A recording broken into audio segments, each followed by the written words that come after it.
ดึกค่อนคืนคอยลมลู่ลอยมาลูบกาญาประโลมคิงน่วงหนาวเย็นจ้อยซอยว้อยดวงดาวพ่นประกายแสงดอกใสซองประจักตาดอกต้อยต้องมองแล้วซื่นผ้าไทยแท้เด้หอมกินดวงดอกไม้กลางป่าลอยมาดอกจำปาแคมเฮือนหืนหอมหวนเห่าหอบเอาปัดสัญญาเปาะสอนใจให้สู่ต่อเดินตามฝันอย่าท้อพะโนเน้นเน่งนำจับปากกาจุ่มจับนำแต่งบทสอนดึกค่อนคืนคนสงัดแต่คู่ยังตาจ้องแสงไฟคือกระบองน้อยคอยเขียนขีดอ่านแต้มแผนการออกคิดคนบทเฮียนมือสืบสารแท้แล้ว5 ปีไปนอกจากบ้านสถานถิ่นดอกเดิมดาสู่คาเมแดนดอยเขตเขาพนมใหม่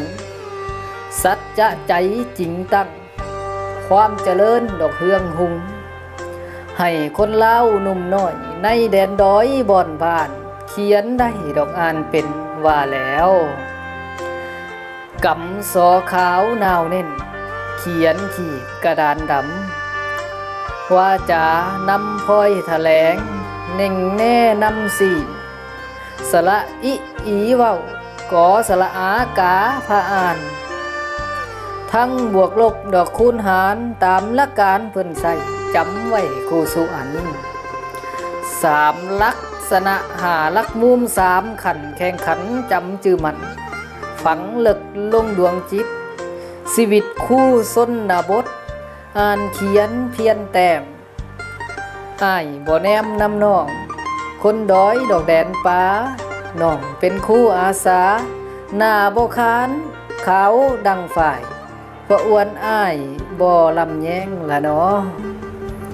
แก้มบ่แดงแสดสิวคิ้วบ่แต่งเติมสี